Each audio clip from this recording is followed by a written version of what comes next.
We literally had a family meeting. I'll never forget. We sat down and they were having it out. My grandmother, my grandfather, my mom, my dad, my grandparents on my other side. And I was just this little 12-year-old, like, why do I have to know this now?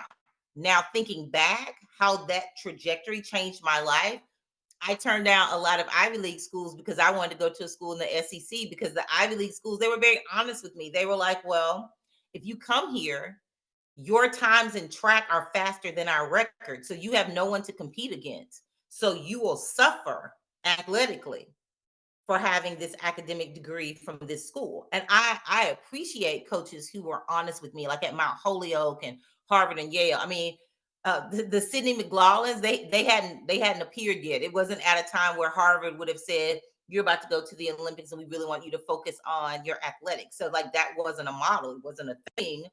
So yeah, I had to really decide, like by my sophomore year, I wanted to be a biomedical engineer, which was unheard of. Like there weren't very many biomedical engineering programs.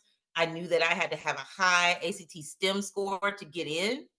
I also realized that I was from the deep South. I was African American by way of the Caribbean, so second generation immigrant. Who also on my other side of the family, we are part indigenous with Creek Indian. Like my family never made me tear apart any of my intersectionality. They're like, this is who you are. Now you have to determine what's the best fit for you. And to be quite honest, I had signed with the University of Tennessee. I had my orange stuff. I was ready to go.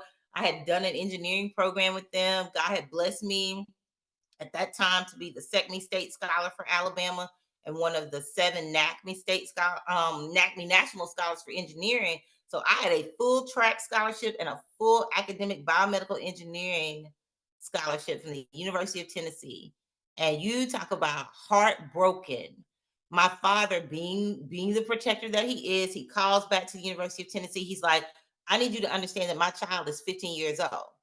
What are the legal ramifications of a 15-year-old living in the dormitory? They hadn't even thought about it. So they had a rule that I couldn't be in the dorms unless I was at least 17 to 18 years old. No one had thought about it. And my dad was like, so what are you going to do about housing? And they didn't have an answer. Here comes the University of Alabama.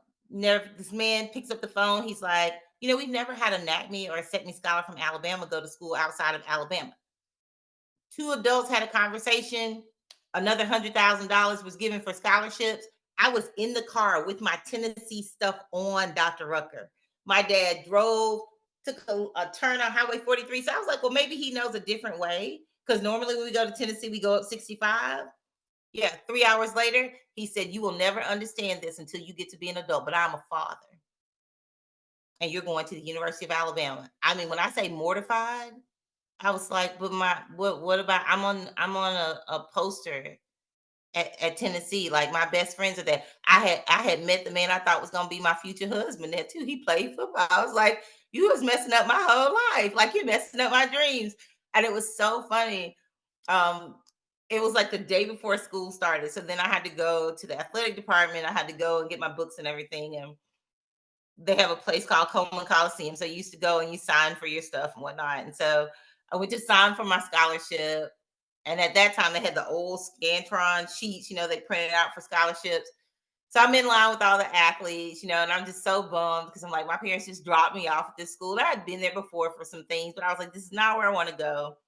So I get to the scholarship, and the lady's she like page after page after page after page. So then she calls someone over, and she page after page after page. And so she said, yeah, this is correct. So they give me a check, right? And I open this check, and I want you to understand, I'm 16 years old, and I have a check with my name on it for $100,000. It was my refund check.